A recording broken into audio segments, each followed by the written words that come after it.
I definitely think that operations is something extremely important that I wish more early stage founders would delegate. Yeah. To a certain degree. It's not. The problem becomes that they think that if they're delegating, they lose control. Correct. And the big thing for you, as you've done it so many times and invested in so many companies, is the realization: what is the outcome that if somebody used Levi that they're getting? Yeah. Not just the time. The time is a big piece, but as we talk, they don't understand the time. So how can you make it in the language that they do understand? That what it is, a death by 1,000 cuts is exactly that. By a death by 1,000 cuts, which is funny because it's the opposite way of where the term was coined. You felt each one of those cuts very, very well. They see it as, oh, it's small things we don't feel, and by the time we'll start to feel them, we'll figure it out. It's always that one day we'll figure it out. Right now, we don't have to. Correct. But the problem is, it actually is taking time away from your growing your business right now. Absolutely. And that's the problem. Growing yourself also. Growing yourself, growing your business. And your point actually about control, it's actually a really good one. This is where also founders need to realize that like having the whole point of building a good company is actually being okay losing control and giving that up to people that you trust. I don't care if it's internal or external or whoever it is. You need to be comfortable handing stuff off. Yeah. If you don't, your company's never going to get beyond 5 people and it's going to end up failing, or it always be a small teeny company.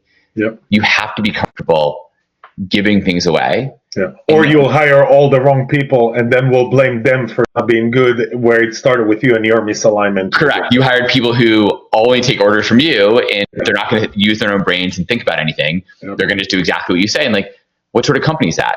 I mean, I joke a little bit, for whatever you want to say about him, but like Elon Musk, right? Like for founders, forget his politics a little bit, but like for founders, you probably want to build a company. Like if you could build one company like SpaceX or Tesla, I think most people would feel pretty satisfied in life. Absolutely. But do you think Elon Musk cares at all what like HR payroll system they're using? Do you think their head of HR goes to Elon and is like, please make a choice, which payroll system should we use? It's hilarious. Yeah. It's like literally hilarious because of course not. He does not care. Make sure the team gets paid and make sure it doesn't cost me a ton of money. Beyond that, I don't want to think about it. All the rest, figure yourself out. Correct. Figure it out. Don't bother me. If you're bothering me with stupid questions, you're probably going to be fired with him. So it's like, but this is where other founders like, why are you doing this to yourself? And a lot of times it becomes from personal patterns of growing up, of life's relationship. It's not just the business. It's how they grew up, which families they grew up, what was the domestication that led them to believe where they went to college. I see it all the time. That led them to be that persona. And that persona cannot be changed otherwise because there's so much in their pattern, their mask, call it what you will, to understand, hey, what happens when I let go a little bit? Yeah. And that's where I do coaching with them. We visualize what it looks like. A lot of time I'll ask you, what are you feeling? What are you seeing? What are you hearing? And all of a sudden they're like, wow. And I take them to a visualization in the future. For example, imagine if you worked with Levy in operations and you wouldn't have to do X, Y, and Z anymore. You would still get the same result. You would probably have more time to focus on the things that you needed to focus. You will have more time to get to the milestones that you promised investors, in which will get you to take another funding round. How would that feel? What will you see? What will you hear? And all of a sudden, it's like, whoa, wait. Yeah, maybe it is a misconception of what my belief system is, that I have to do everything by my own, because if not, the company will fall and raise and die upon me.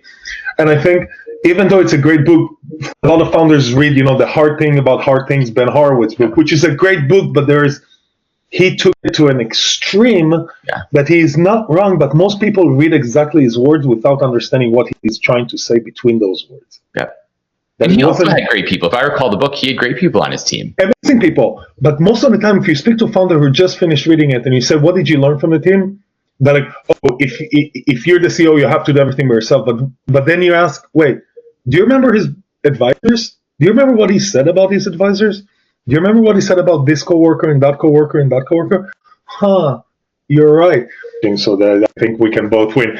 And by the way, thanks for reminding me that when you said it's a win-win, it's not a win-win, it's a three-way win for you. It's a win for you, it's a win for them, it's a win for their businesses, meaning their people and their investors, a three-way win.